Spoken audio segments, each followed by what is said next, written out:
Olá, tudo bem? Aqui quem fala é a professora Nicole. E hoje nós iremos voltar para o Brasil do século XIX, né? Após a independência, para a gente ver o que continuou acontecendo, como é que, né, o Brasil passou a se comportar após a independência de Portugal.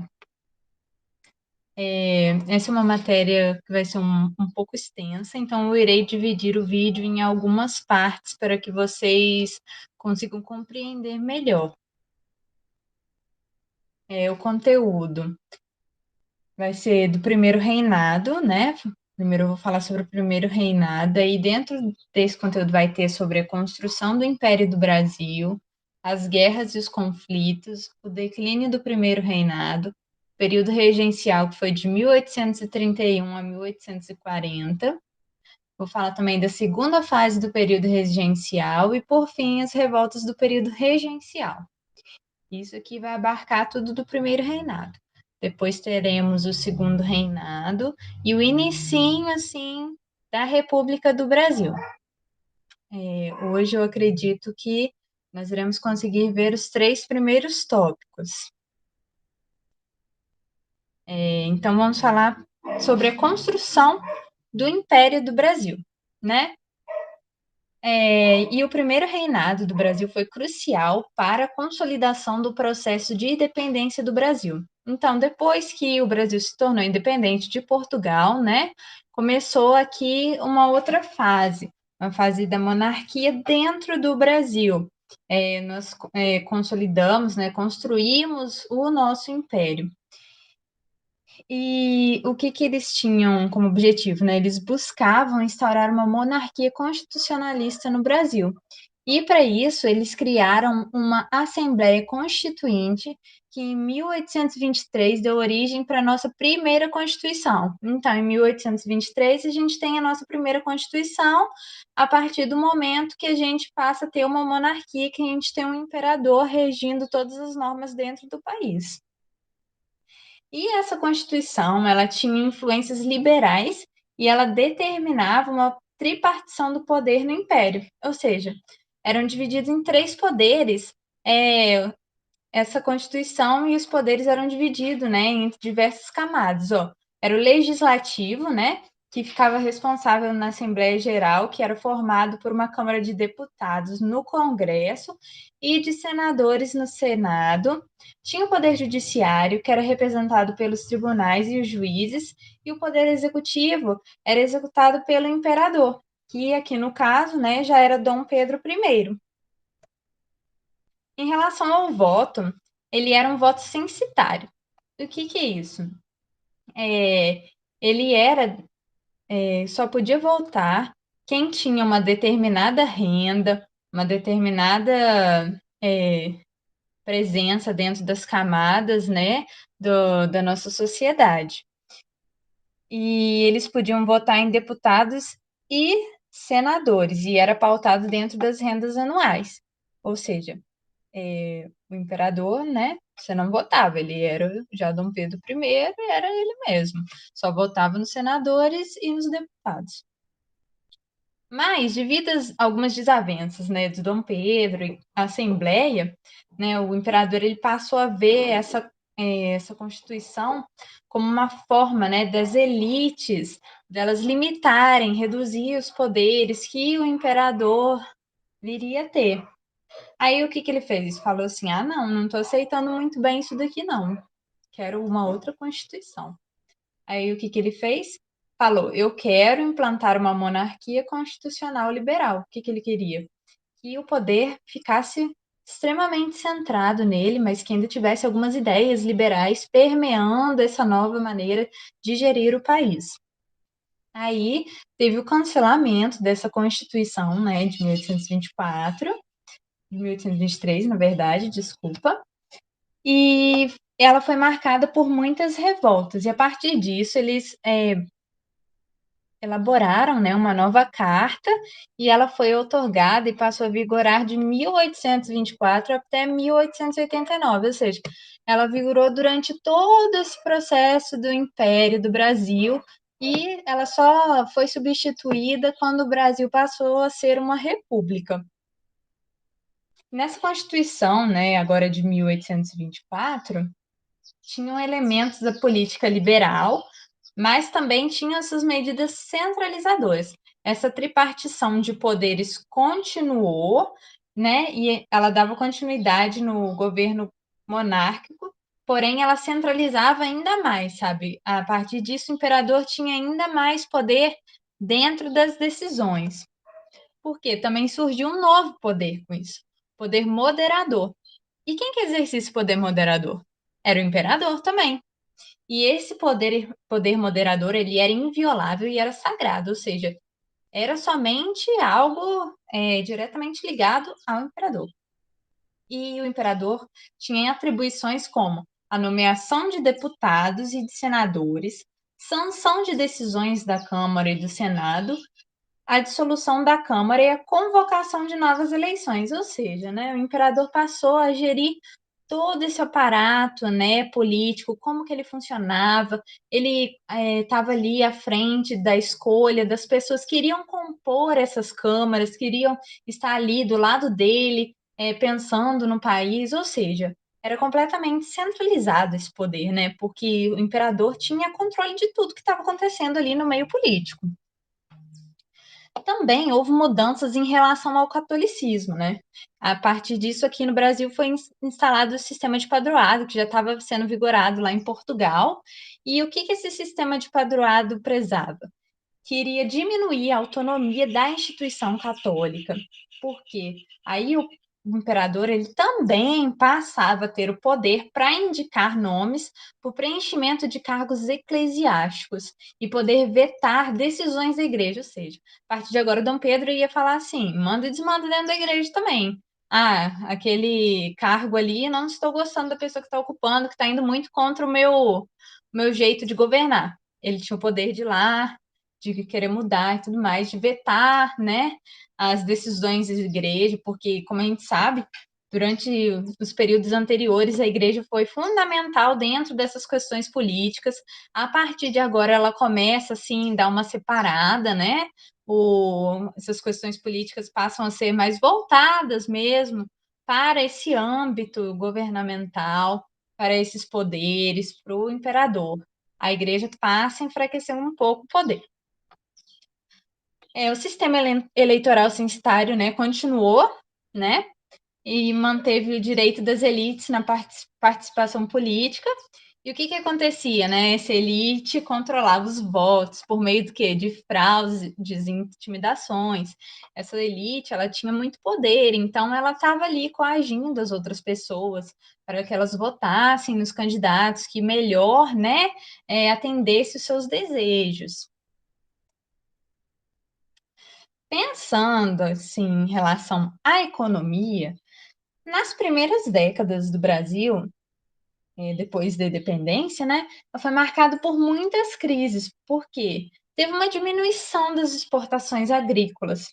E outros fatores foi que houveram diversas guerras internas aqui no Brasil, tanto no período que antecede a independência, né, quando já está a independência instaurada de fato, e após a independência. Tiveram vários conflitos que deixaram o Brasil, de certa forma, abalados. Também teve essas questões e a desarticulação de comércios portugueses, né? Eles começaram a ver os portugueses como inimigos, então eles queriam que eles saíssem daqui do Brasil, e isso gerou uma instabilidade econômica muito grande, porque eles tinham bastante comércios aqui dentro, movimentação comercial e tudo mais, mas agora o pessoal daqui falou assim: não, não queremos mais nada relacionado a Portugal aqui nos nossos terras. Teve também a questão do tráfico negreiro, que foi afetado pelas incertezas dos negócios com o continente africano, né? Porque o continente africano ainda estava sendo dominado por Portugal, e como aqui estava tendo certas desavenças com Portugal, isso enfraquecia, né?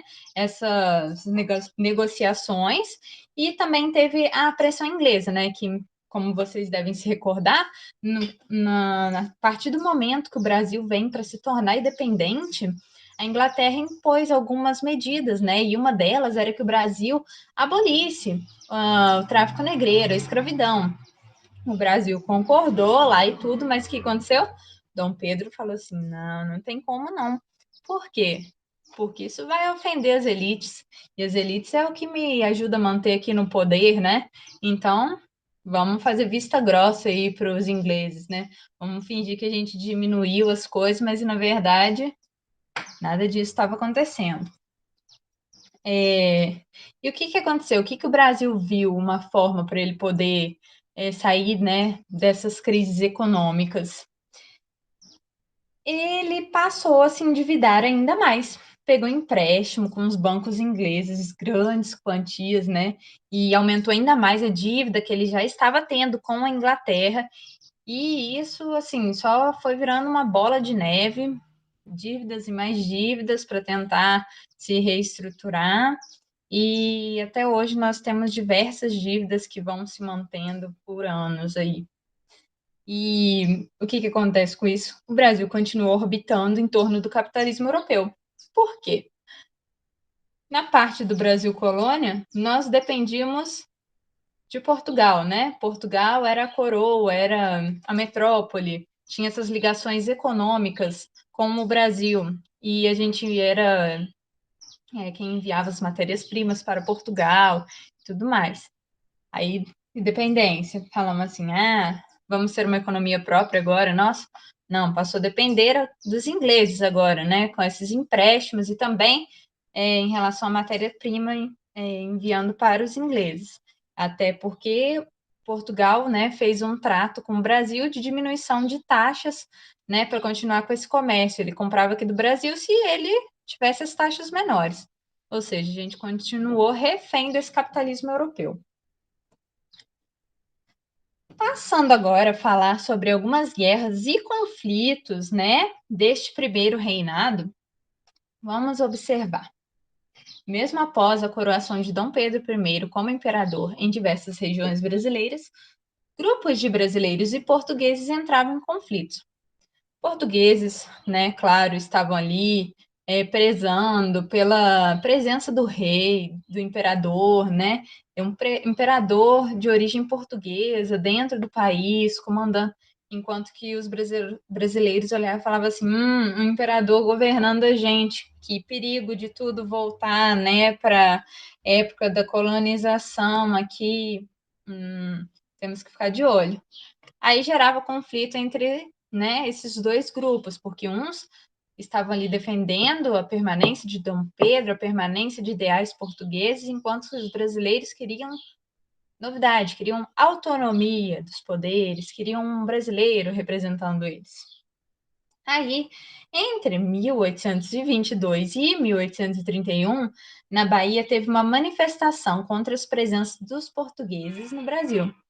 E esse movimento foi denominado de mata-marotos, né? Marotos era um nome pejorativo para falar sobre os portugueses. E foi de grande violência. A figura de Dom Pedro I, ela era vista como um resquício do domínio lusitano no país. Lusitano está relacionado a portugueses. Então, o que que eles fizeram?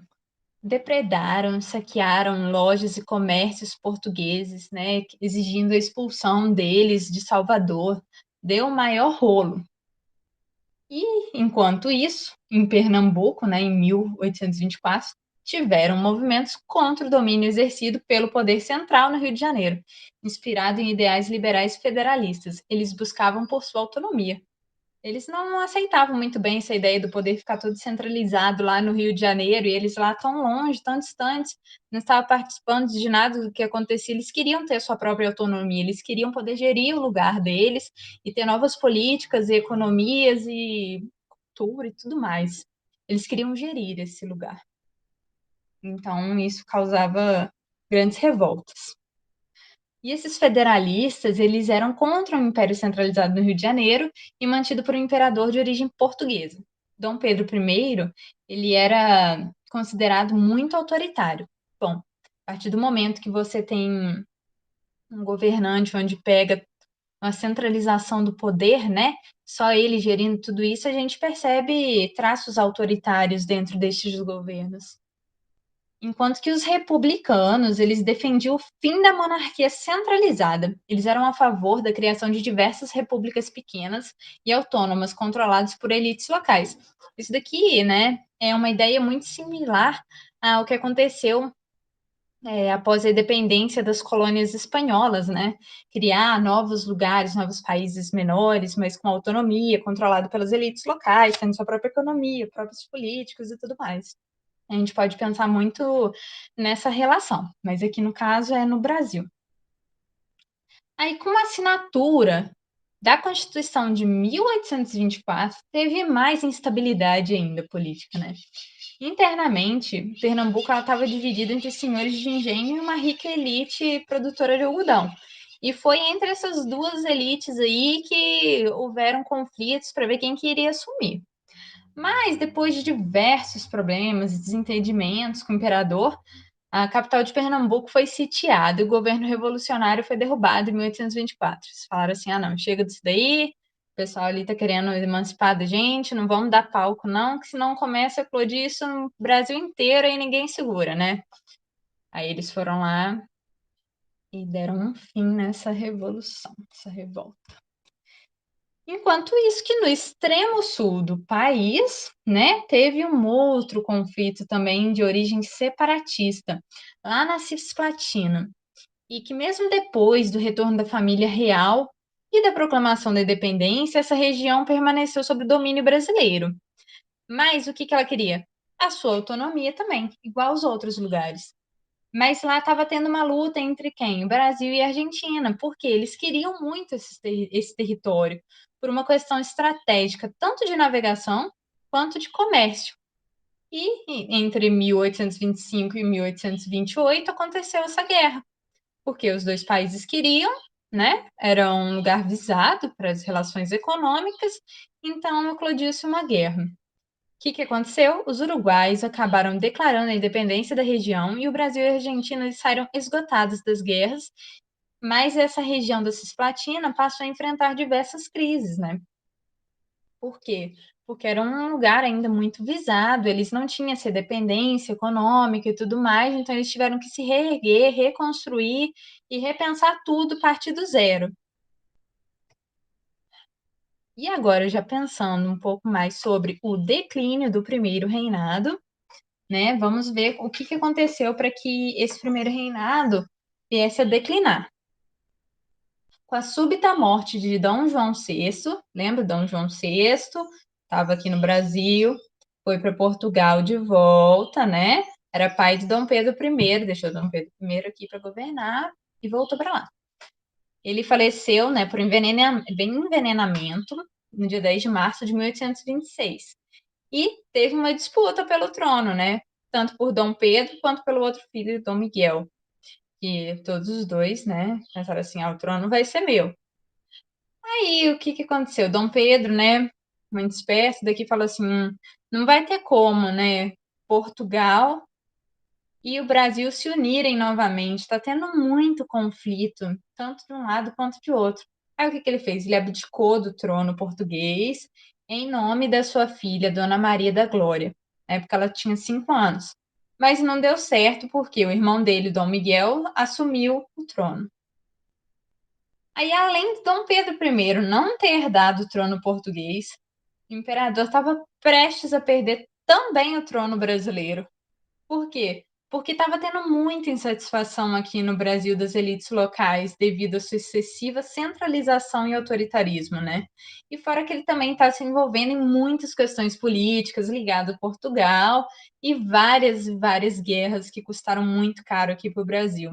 E essa relação política com Portugal foi um fator muito importante, né, para o pessoal ficar dessas desavenças com o imperador, porque era ainda uma ligação com o país, né, que era a metrópole, né? Ainda tinha essas visão de metrópole e colônia, tinha esse receio de tudo voltar a ser como era antes. Em uma das viagens de Dom Pedro aqui para Minas Gerais, o que aconteceu? Ele percebeu que suas bases de apoio estavam enfraquecidas. E com isso ele foi recebido com diversos protestos da população. Aí, o que ele fez? Voltou para o Rio de Janeiro. Aí, os portugueses, eles fizeram uma recepção super festiva, né, para receber Dom Pedro de volta e tudo mais. Só que deu ruim também, deu muita confusão. Os brasileiros que eram contrários à continuidade do governo enfrentar os portugueses.